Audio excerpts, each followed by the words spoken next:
There's a second unicorn in water tech, and it's not who you'd expect, I guess. GI Aqua Tech took everyone by surprise this week by announcing that the subsidiary of their Saudi subsidiary just raised a Series A on a $1 billion valuation. According to GWI, that involved selling 5.8% of their shares to Al Zamil Industrial Trade and Transport and Al Kunaybet Investment Fund for an undisclosed amount, but supposedly north of $58 million to cope with the unicorn threshold. Now, I've met a couple of times with the GI Aqua Tech team and their leadership, and I've seen their container in the field. They won a Global Water Award last year, and they claim having signed a contract for 27 plants for Modon, the Saudi Authority for Industrial Cities. But even if those are great achievements, let's say I'm a bit surprised by the unicorn valuation, as in my book, the so-called pioneering pay-per-cubic-meter financial model is also called Water as a Service, or DBFOM, and is relatively standard in the operations side of the water sector, where I guess GI Water as a Service, I mean, it's in the name. Oh, that's why it's called that. Is venturing. Now, let's do quick maths. Let's say I'm going for a $35 million revenue for the company today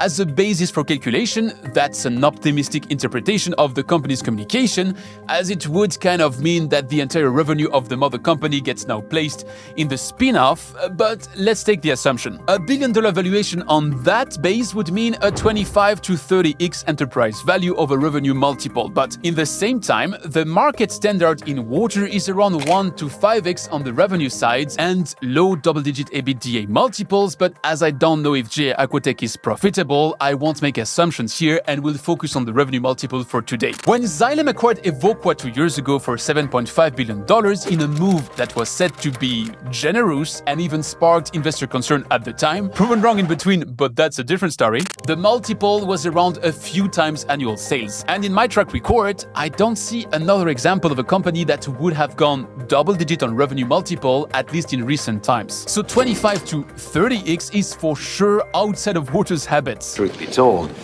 we don't pay that much. But how would it compare in other sectors? Let's look at tech. As of 2024-2025, the median public software as a service valuation is about 6 to 7x revenue multiple.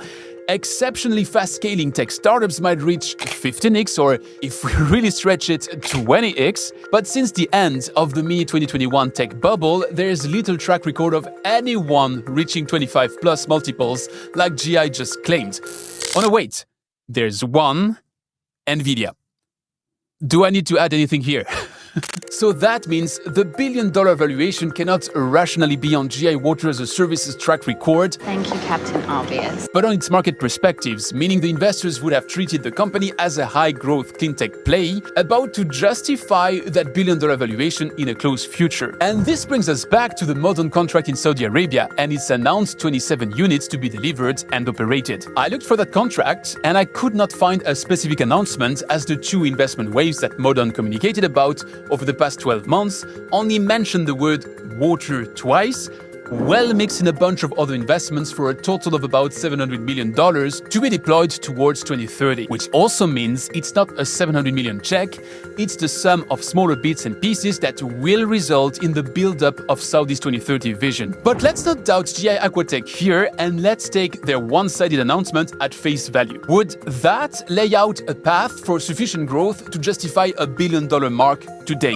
Well, in unicorn territory, the only benchmark today in water is Gradient. Gradient reached unicorn level through a $225 million Series D in 2023, so 3 rounds later than GI Series A. What a bunch of losers! Leading to that, Gradient grew its revenue 100% year over year for years in a row, landing major global clients such as TSMC or Pfizer on the way. So if GI Water as a Service wants to call on the same playbook, they will need to showcase similar revenue multiples consistently towards 2030. Would I, as an investor, pay the price tag today for a promised growth path over the second half of the decade? No.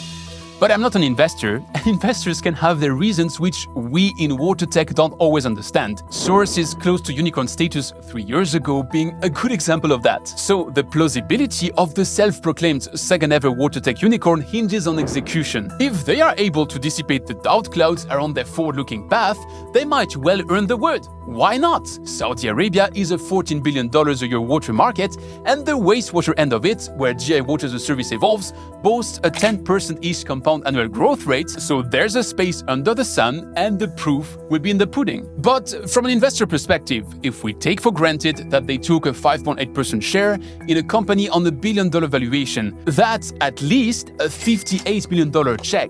Interestingly, it's the same amount that Zwitterco raised last year for the Series B. And I'm bringing in Zwitterco because if you had stopped me on the street 1 week ago and asked me within a second to name who I would envision to be the next water tech unicorn, I might maybe have answered Zwitterco. So what drives Al Zamil Industrial and Alkunabate Investments to pour similar amounts of money at a higher valuation in GI Water as a Service rather than in a water tech darling like Zwitterco? That's a leading question. Well, we should look up their profile. Al Zamil, for instance, is a major player in industrial equipment and manufacturing in Saudi, so investing in GI Water could align with potential manufacturing synergies and bundled offers. And here's where it rings a bell to me, and keep in mind that I'm speculating. Last year, we saw Pennybacker invest in Cambrian Innovation in a mix of a takeover and a continued investment, whereas exactly the line between the two allocations is kept as a secret in a boardroom. All we know is that the sum of the two checks amounts to $200 million.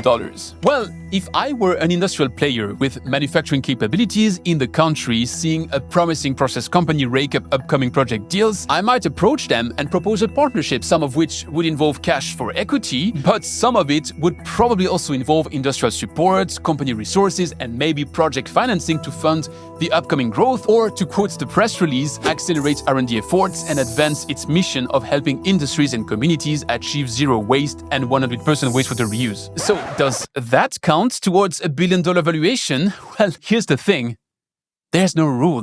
As I jokingly wrote in a LinkedIn post, I can sell 0.0000001% of my company's equity to my wife for $10 and claim a unicorn status. Or even better, I can tell you I did, and you'll have to believe me for it because I'm not a public company. I don't have to publish my full accounts and results. What are you going to do about that? Well, almost. GI Aqua Tech is registered in Germany, which means there is some level of mandatory public accounting, not on the valuation, but in the financial statements. A potential influx of cash will appear on the balance sheet, and in the meantime, a new investor would appear in the public shareholder structure. But that's it. And as Saudi Arabia has adopted the international financial reporting standards, more or less the same rules would apply to GI Aqua Tech Saudi. You can contact the Saudi Ministry of Commerce and get GI's numbers against a fee, but you won't learn much beyond simple cash flux. So you see, now stepping aside of whether GI Water as a Service is a unicorn or not, just the communication stunt in itself is pretty clever. This week alone, 8 water companies raised money, yet which one am I discussing? Which one is featured in Global Water Intelligence? And beyond getting observers on their toes, signing a service agreement for water as a service has an element of trust in it. You'll have to ask yourself, will that company still be around in 2 years? Is it risky to contractualize with them if they have a limited track record? Well, I guess one would trust a $1 billion company better, right? But would I recommend the stunt to everyone? Well, it can be a double-sided sword. In the particular case we're discussing today, I know the company and I like the people, so I would be inclined to speak positively of them. Yet, I can't suspend my disbelief high enough to not mention I don't believe the spin-off of the spin-off is worth $1 billion as of today. Cause come on, what's next? Is the mother company a decacorn now? And beyond that anecdotal play on words, that's a Series A. For a company's narrative, it's always better to grow endlessly, right? So potential Series B, C, or X, for that matter, will need to see the valuation expand or will be seen as down rounds and hence at least half failures. So, tricky move, but I'm sure the GI Aqua Tech team took a calculated risk here, and just for the marketing genius, hats off. Really. Now that's all I have for today. I might have more in the future because Sheriff Desuki, GI Aqua Tech's president, seemed keen to come back to my microphone and disclose a bit more someone in the future. In the meantime, if me name-dropping Cambrian and Pennybacker piqued your curiosity, then have a look here to get the full $200 million story. Make sure to subscribe and boop the like button, and I'll see you next time.